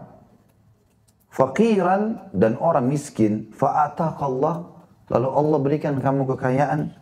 Jadi sebenarnya sampai di sini pertanyaan ini malaikat mau dia sadar. Kalau dia sadar di sini, kata ulama, dia mengatakan, oh iya, baiklah, saya beri, misalnya selesai urusannya. Tapi enggak, perhatikan, dia malah tambah sombong. Faqal innama waristu hadzal mal kabiran an kabir. Sesungguhnya semua harta ini, saya bukan orang miskin kok. Saya dari dulu kaya, turun temurun. Padahal sudah jelas baru saja Allah kasih dia berapa tahun yang lalu. Ya. Sebelumnya masih susah, ya, masih pakai tas-tas yang biasa 50.000, sekarang sudah bermerek. Ya. Dulunya pakai mobil, masih mobil taksi, sekarang sudah mobil pribadi. Allah naikkan sedikit, hati-hati cobaannya datang. Tiba-tiba ibunya telepon, nak lagi perlu ini. Enggak ada uang bu. Enggak ada, bakhil. Ya. Tantenya telepon, nak lagi ada masalah begini. Oh maaf, saya belum bisa bantu. Nanti lain kali. Atau mungkin hajatnya orang mungkin 5 juta. Bagi dia 5 juta kecil. Tapi dia kasih 100.000. Ini dari saya ya. Padahal makin besar dia berikan, di jalan Allah makin besar balasannya. Mau dapat ikan paus pakai apa? Kapal, tanker. Hah? Ini mau dapat ikan paus pakai kail yang kecil. Bagaimana bisa? 5.000, 10.000, minta kesehatan, kekuatan, keturunan, masuk surga, selamat dari neraka. Oh, minta semuanya. 2.000 rupiah, 5.000, 10.000. Bakhil. Ya? Nggak mungkin itu. Faqala, maka malaikat hanya berkata, in kunta kadziban fasayyarallahu lak fasayyarakallahu ila ma kunt. Kalau kau bohong, pasti Allah akan lakukan sesuatu mengembalikan kamu seperti semula. Maka dikatakan tadi, akhirnya Allah Subhanahu wa taala mengembalikan dia seperti semula. Seketika malaikat itu pergi, langsung dia rusak kulitnya, lalu seluruh hewannya dihantam oleh hama, ya, mati semuanya. Hilang hartanya seketika.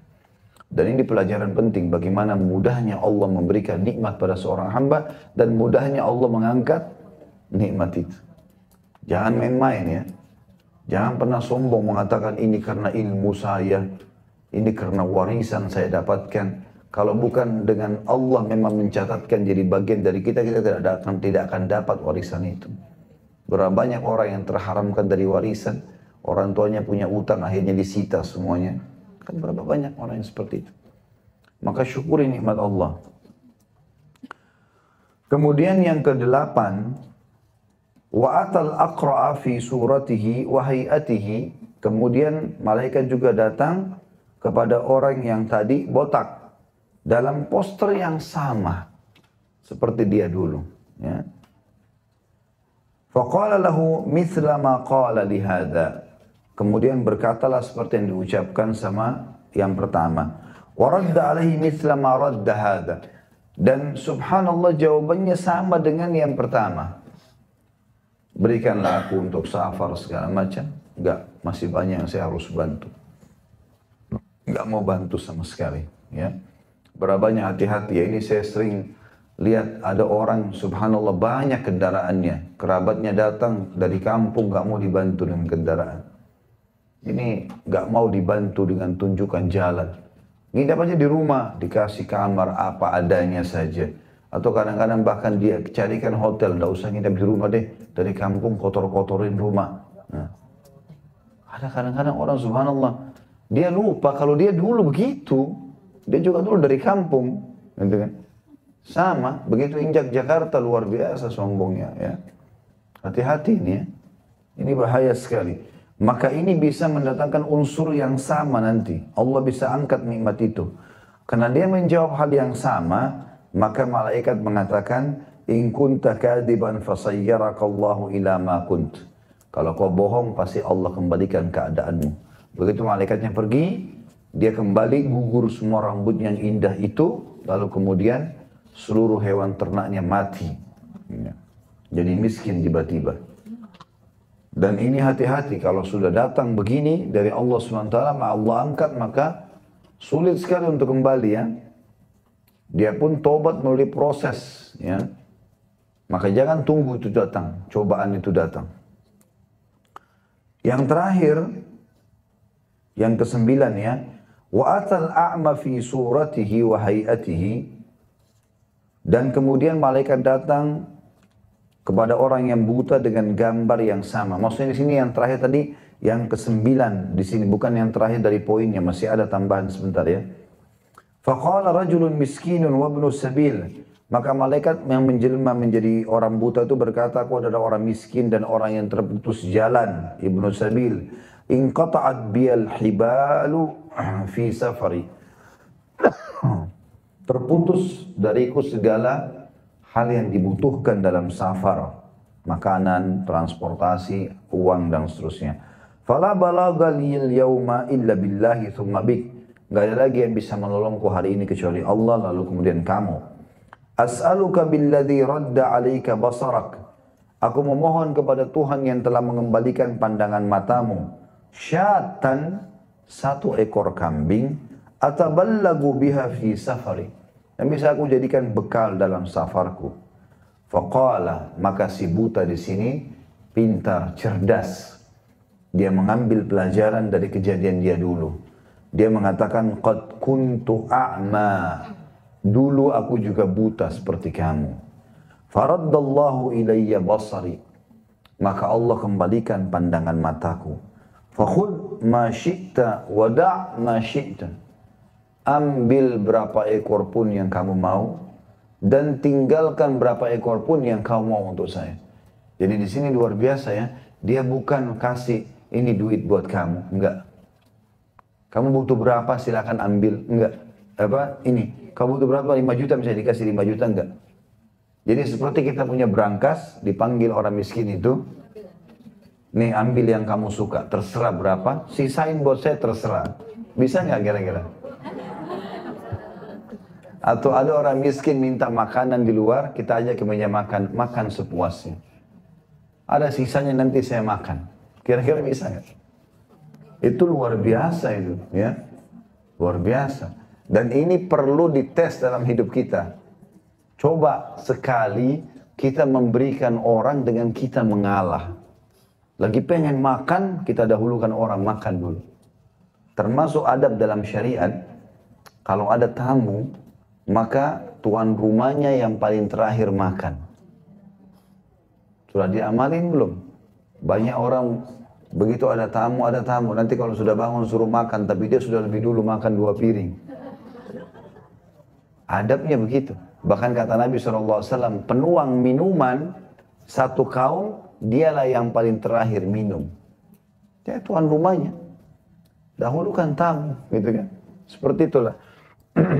Tapi apakah ini sudah diamalkan oleh orang atau tidak? Ini luar biasa dalam sedekahnya si buta ini. Dengan penuh keyakinan, kalau Allah Subhanahu wa Ta'ala pemberi rezeki. Sebagaimana datangnya dulu, tidak punya apa-apa, akhirnya sekarang menjadi kaya raya. Dan bahasa ini tinggi sekali ya. Ambil yang kamu mau, sesukamu, tinggalkan sesukamu yang kamu tinggalkan. Fawallahi, bukan cukup sampai itu, dia masih bersumpah. Demi Allah, dia bilang si buta. Ma ajhaduka al-yawma bi syai'in akhadtahu lillahi azza wa jal. Demi Allah, aku tidak akan pernah menghardikmu apa yang kamu ambil untuk Allah. Artinya, biar aku ambil seluruh hartaku ini, satu lembah semua kambing kamu ambil karena Allah, aku tidak akan melarangmu. Jadi bukan cuma sekedar membatasi. Awalnya dia bilang, ambil yang kamu suka, tinggalkan sebagian yang kamu suka. Tapi demi Allah, kalaupun kau ambil semua, aku tidak akan menyalahkan kamu. Ini bahasa yang tinggi sekali. Faqala, maka malaikat langsung merespon, amsik malak. Tahan hartamu. Saya tidak butuh itu. Fa inna mabtulitum. Sesungguhnya kalian telah diuji oleh Allah. Faqad radiyallahu anka. Dan Allah telah ridho kepadamu. Wasakhita an sahibaik, dan Allah murka kepada kedua temanmu. Ya. Kata sebagian ulama diambil pelajaran dari kata di sini faqad radiya, ya, faqad radiyallahu anka, Allah telah ridho kepadamu. Makna ridho itu begini memahaminya. Jadi kalau misalnya ada orang minta tolong sama kita, Bu, Pak, tolong bantu saya. Baik. Saya butuh 5 juta rupiah. Kita kasih dia 5 juta rupiah misalnya. Maka itu kita bantu dia. Tapi belum kita buat dia ridho. Ridho itu gini, merasa puas luar biasa. Ya. Dan betul-betul di atas kebutuhan dia. Misal, saya betul-betul sakit, anak saya sakit, butuh uang 5 juta ke rumah sakit. Baiklah, ini 5 juta saya kasih. Tinggal di mana? Oh, saya masih ngontrak di sana. Kita telusuri terus hidup dia. Apa ini 1, 2, 3, 4, 5. Lalu kita jadikan sebagai kantong amal jariah kita. Baik. Kita sudah tahu alamatnya. Kita sudah tahu ini dan itu keadaannya. Semuanya kita biayai. Dianya, anaknya yang lain, sekolahnya, apalah berasnya tiap bulan. Itu namanya membuat dia ridho. Karena dia sudah sampai pada tingkat mau ngomong apa lagi. Semuanya dibantu. Nah itu maknanya ridho, ya. Karena dia tadi memberi kepada orang miskin ini, ambil yang kau mau terserah. Maka mendatangkan ridhonya Allah subhanahu wa ta'ala. Dan ini yang dikerjakan oleh sahabat Nabi yang mulia, Abu Bakar radhiyallahu anhu. Setiap ada komandan sedekah, jihad, selalu apa yang dia punya, disodakain semua. Nggak pernah ditahan gitu. Tentu masih ada aset-asetnya, rumah segala macam. Tapi yang subhanallah, yang dia pegang, kalau orang minta dikasih semua.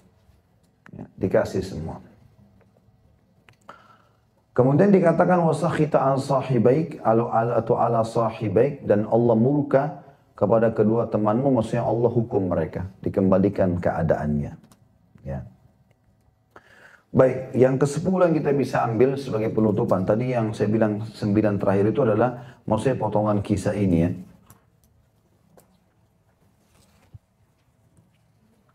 Sedekah itu adalah amal yang paling dicintai oleh Allah subhanahu wa ta'ala. Saya tahu orang, Bapak Ibu sekalian, dan saya kenal baik, dengan umur hanya 30 tahunan saja. Itu luar biasa kekayaannya, luar biasa. Ya. Kalau bisa dibahasakan mungkin ratusan miliar gitu ya. Jadi banyak sekali melimpah. Umurnya masih 31 tahun gitu. Setelah saya telusuri kehidupan teman ini, saya lihat betul-betul royal dalam sedekah. Dia nggak pernah punya nilai dalam sedekah itu. Sekali nyumbang 70 juta, 150 juta. Dia keluarin uang 3 miliar, kasih ke orang. Padahal dia sendiri pada saat orang minta itu, dia hanya betul-betul tahu, oh, dia bilang, saya tanya, kenapa begitu luar biasa royal bantu orang? Dia bilang, saya tahu, dulu saya pernah susah seperti mereka.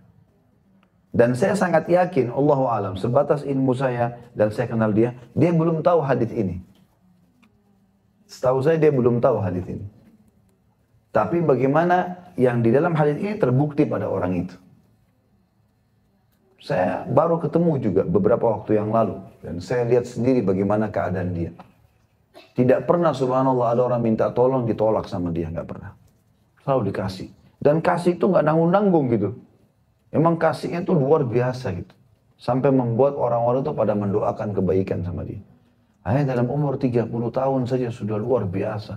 Punya perusahaan sekian banyak. Punya penghasilan sekian banyak. Sampai dia bilang, saya udah nggak tahu mau hitung bagaimana uang ini Ustaz. Ya. Saya nggak tahu mau hitung uang ini. Saya bahkan tidak pernah pegang cash. Udah nggak ada lagi pegang cash. Saya udah lama nggak pernah hitung-hitung cash, sudah selalu diurus oleh perusahaan semua. Padahal sebelumnya biasa-biasa saja. Ini mungkin hanya berjalan ya di bawah 10 tahun lah ya.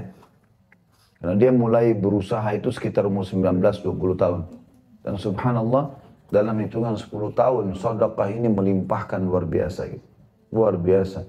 Sampai punya sekian puluh rumah, punya sekian banyak apartemen, perusahaan banyak. Dia sendiri tidak sangka. Tapi saya lihat kuncinya sedekah di situ. Coba pakai resep ini nih, resep mahal ini. Ya. Tapi sederhana. Sedekah, tapi sedekah yang buat orang itu doain kita. Ya. Begitu kita sedekah, uangnya sudah tua, dilipat-lipat lagi. Kasih lagi dengan mata melotot. Ya. Atau pintu kaca mobilnya nggak mau dibuka, keluarin dengan jari 500 rupiah. Super bakhil, 500 rupiah mau dipakai apa? Gitu. Hah? Mau dipakai apa kira-kira 500 rupiah? Masih ada yang sedekah dengan 500 ya. Terus minta kesehatan, kekuatan, keturunan. La haula wa la quwata illa billah. Gimana bisa itu? Ya. Baik, itu hadits kita dan kita selesaikan bab ini. Bab merasa diawasi oleh Allah ini dengan sisa hadisnya. Masih ada 3 hadis. Tapi hadis ini semuanya pendek-pendek, tidak sepanjang yang tadi. Karena kita usahakan pertemuan akan datang, insya Allah kita masuk ke bab baru, bab taqwa. Hadis 67 dari Abu Ya'la Shaddad bin Aus radhiyallahu anhu, dari Nabi SAW beliau bersabda, Al-kayyisu man dana nafsah wa amila lima ba'dal maut wal ajizu man atba'a nafsahu hawaha wa tamanna 'ala Allahil amani. Hadis ini diriwayatkan oleh Tirmidzi dan dikatakan hadis hasan. Orang yang cerdik, cerdas, pintar, kata Nabi SAW adalah orang yang menghisap dirinya dan beramal untuk bekal setelah mati. Sedangkan orang yang lemah, bodoh, adalah orang yang mengikuti jiwanya kepada nafsunya dan banyak berangan-angan kepada Allah. At-Tirmidzi dan para ulama lainnya menyatakan bahwa makna dana nafsahu adalah hasabaha atau menghisap dirinya. Hadis ini juga walaupun pendek termasuk jawami al-kalim. Makna jawami al-kalim adalah perkataan yang ringkas tapi padat makna. Itu salah satu mukjizat yang diberikan kepada Nabi Muhammad SAW. Beliau mengatakan wa utitu jawami al-kalim. Dan aku diberikan kalimat yang ringkas tapi memiliki makna yang luas. Makna kayyis adalah cerdas. Dan orang Arab hanya menggunakan kalimat kayyis ini kalau orang itu sangat cerdas dan selalu berhasil mendapatkan jalan keluar di setiap permasalahannya. Diistilahkan dengan kayyis. Ya. Cerdas sekali. Strategi perang dia selalu miliki kalau dia panglima perang. Kalau dia pedagang, dia selalu punya cara, solusi untuk mengembangkan usahanya, untuk keluar atau manuver keadaan sehingga tidak masuk dalam kebangkrutan, dan seterusnya. Ya. Dalam rumah tangga tidak terjadi perceraian, dia berusaha mengobati dengan cara baik, dan seterusnya. Ya. Itu diistilahkan dengan qayyis. Kata Nabi SAW, Al-qayyis mandana nafsah. Orang yang cerdas itu adalah orang yang suka menghisap dirinya. Makna menghisap adalah, kata sebagian ulama, ini sebagian pendapat yang mengatakan, dan saya cenderung dengan ini, dia bermuhasabah setiap malam pada saat dia mau tidur, apa saja yang dia kerjakan hari tadi. Apa saja yang dia kerjakan hari tadi. Ada enggak di antara kewajiban-kewajiban dari Allah, kayak sholat 5 waktu, ya, atau yang lainnya lah, bakti sama orang tua dan seterusnya, ini yang dia bengkalaikan. Kalau dia sudah temukan semuanya bagus, maka dia pindah muhasabah tentang amal-amal sunnahnya. Sholat qabliyah, sholat ba'diyah, sholat duha, zikir pagi sore, baca Quran, jenguk orang sakit. Banyak. Sudah dikerjain belum semua ini? Maka kalau belum, maka dia jadikan sebagai program lazim yang dia harus kerjakan besok. Gak boleh luput. Dan itu harus semuanya dikerjakan. Jangan seseorang di antara kita berkata, oh kalau saya sih kerjaan ibadah ini, ibadah itu. Tapi masih ada yang belum saya kerjakan, yang ini belum sama sekali. Tidak boleh kata-kata belum. Kita harus berusaha mencapai target. Dan Allah akan memberikan balasan sesuai dengan niat seseorang. Innamal a'malu binniyat. Dan dalam ayat Al-Quran dikatakan, A'udzubillahi minasyaitonirrajim, Innallaha la yughayyiru ma biqaumin hatta yughayyiru ma bi anfusihim. Allah tidak akan mengubah nasib satu kaum sampai mereka mengubah nasib mereka sendiri. Jadi harus dia yang berusaha mengubah itu. Jadi lebih baik, ya. Dan itu yang mana daripada hisab. Kemudian wa amina lima ba'dal maut, dan dia selalu berbuat amalnya itu untuk persiapan setelah kematian. Artinya dia membawa ke akhirat. Jadi nggak ada bagi seorang muslim yang cerdas itu duduk omong kosong, ghibah, maksiat akan menyusahkan dia setelah kematian. Tidak. Berteman pun berteman yang dipilih orang-orang cerdas, orang pintar, orang-orang yang memang membawa kepada keimanan dan ketakwaan kepada Allah. Bukan lagi orang yang membuat kita lalai. Maka itu kecerdasan, karena kita manusia sangat sensitif. Apa saja kita sensitif. Jangan bilang, oh saya berteman sama teman-teman saya ini buruk sih. Tapi saya yang paling baik di situ. Mungkin saya bisa nasihatin mereka. Nggak usah jadi pahlawan kesiangan. Saya ada grup WA Ustadz. Ya, di situ grup reuni semua teman-teman SMP, SMA. Di sana sih ada orang baik, ada orang buruk. Baik, lihat.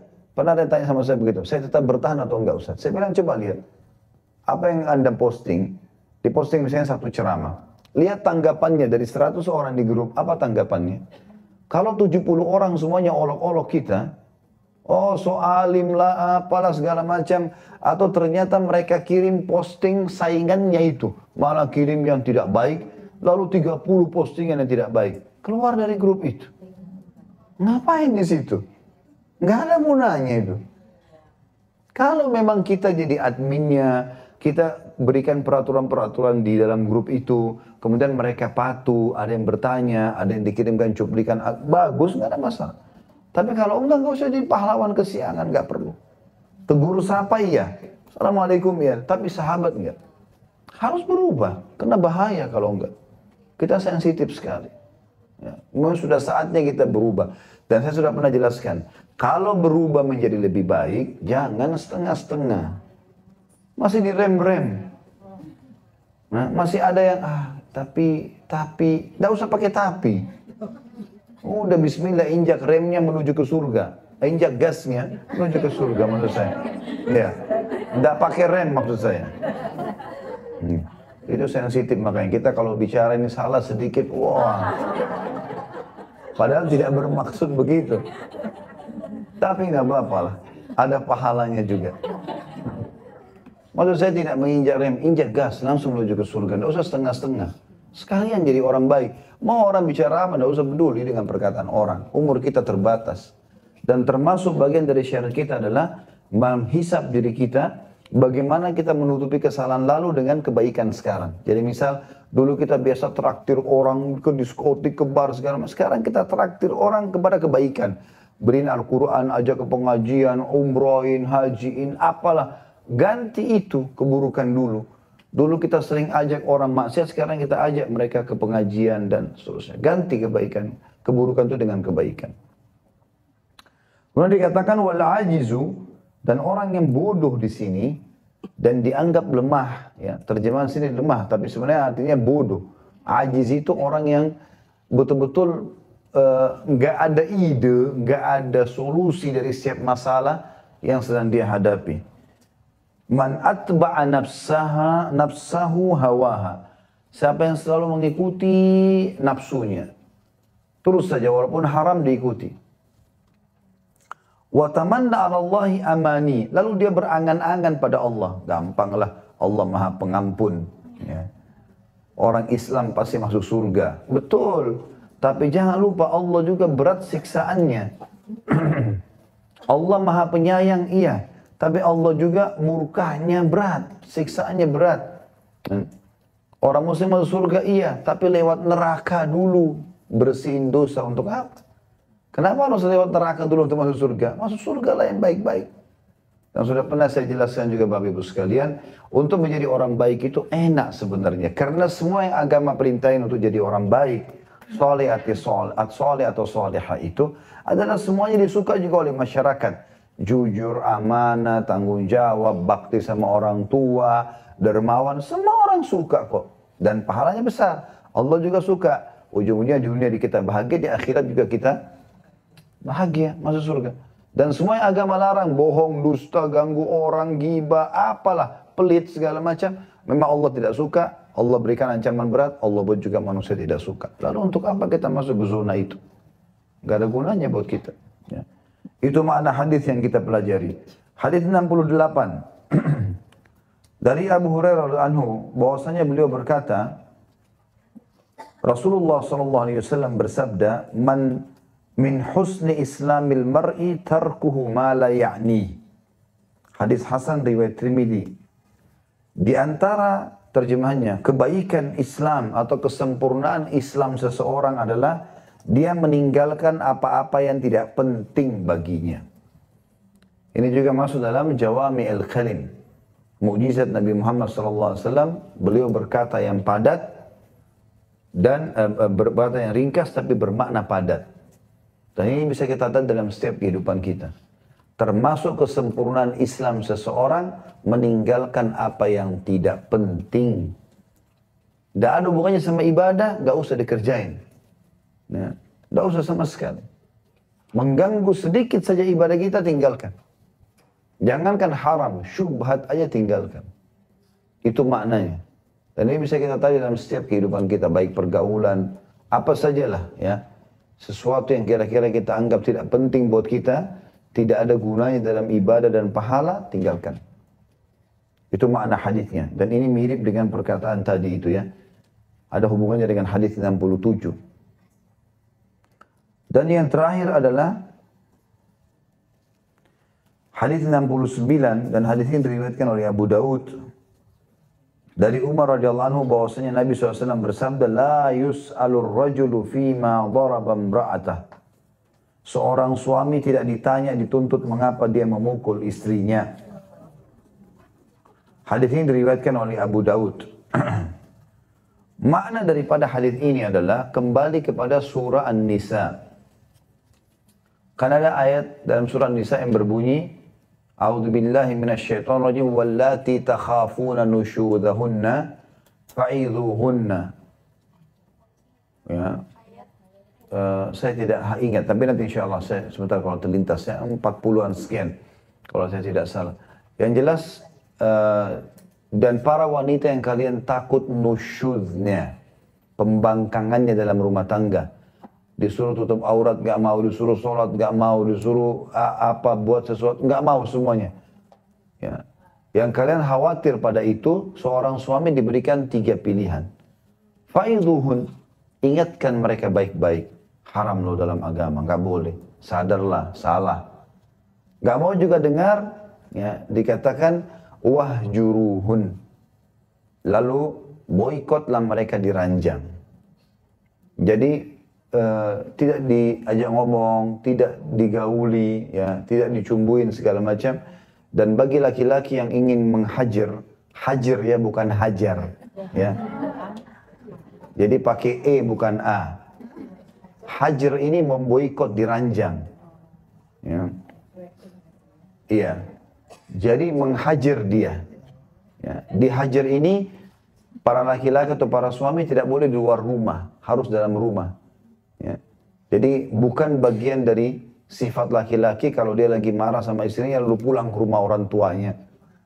Nggak boleh ditinggalin rumah karena dia punya kewajiban menaungi, walaupun istrinya salah dia tetap punya kewajiban menjaga keamanan ya, rumah. Nanti ada penjahat datang dan seterusnya.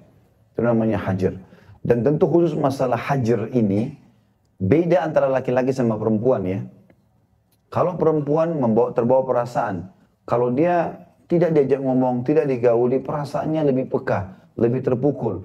Kalau laki-laki keliru, ibu-ibu jangan pernah menghajar suaminya. Dia tambah pergi. Ya. Laki-laki terbalik. Malah dalam hadis dikatakan wanita ahli surga, wanita yang kalau dia menyakiti suaminya, dia datang kepadanya. Ya. Lalu dia mengatakan, aku tidak bisa tidur kecuali kau sudah ridho kepadaku. Artinya dia memang merangkul, karena suami makin didatangin maka makin berefek. Tapi kalau makin dijauhi makin masalah, gitu kan? Beda. Ini untuk perempuan. Kemudian kalau memang tetap nusyul, tidak mau sama sekali dengar, dia selingkuh sama laki-laki, dinasihatin nggak mau, dia tidak sholat, tidak mau, tutup aurat, semua nggak mau. Ya. Durhaka sama orang tuanya, rumah nggak terurus, anak-anak nggak diurus, nusyul, dinasihati nggak mau, dihajar juga tidak berpengaruh, malah tambah jadi-jadi, tambah pergi sama laki-laki misalnya. Maka Allah mengatakan fadribuhun, pukullah mereka. Di sini boleh dipukul, tetapi pukulan ini dijelaskan oleh para ulama, darbatun ghairu mubarrah, pukulan yang tidak berbekas. Pukulan yang tidak berbekas. Kata sebagian ulama adalah menggunakan kayu siwak ke tangannya, bukan ditonjok, ya. Ya. Jadi hanya dipukul tangannya, dikatakan ini tidak boleh, haram, kamu sudah melanggar. Kalau tidak mau lagi diceraikan. Tapi ini pilihan. Ini makna daripada hadis ini. Kalau laki-laki memukul istrinya di poin ini, karena istrinya tidak mau dinasihatin, tidak mau diluruskan, dan itu peringatan dari Allah, nggak mau dengar, maka dia tidak dihukum di sini. Laki-laki itu tidak dihukum. Dan tidak masuk dalam makna ini adalah, kalau seorang laki-laki yang suka mukul istrinya, sedikit masalah, marah, emosional, main tampar, main tonjok, main segala macam gitu. Maka itu tidak benar, tidak masuk dalam hadis ini. Dan tentu ini hadis disebutkan oleh Imam Nawawi rahimahullah, dimasukkan entah apa hikmahnya, beliau kenapa meletakkan hadis ini di dalam sini dan bukan dimasukkan di dalam masalah rumah tangga, misalnya bahasan rumah tangga, Allahu a'lam. Tapi jelas sudah kita jelaskan di sini makna daripada hadis ini, dan insya Allah kita akan masuk, pertemuan akan datang di bab takwa. Baik, begitu saja, sudah hampir setengah 12. Subhanakallahumma bihamdika asyhadu an la ilaha illa anta astaghfiruka wa atubu ilaik. Wassalamualaikum warahmatullahi wabarakatuh.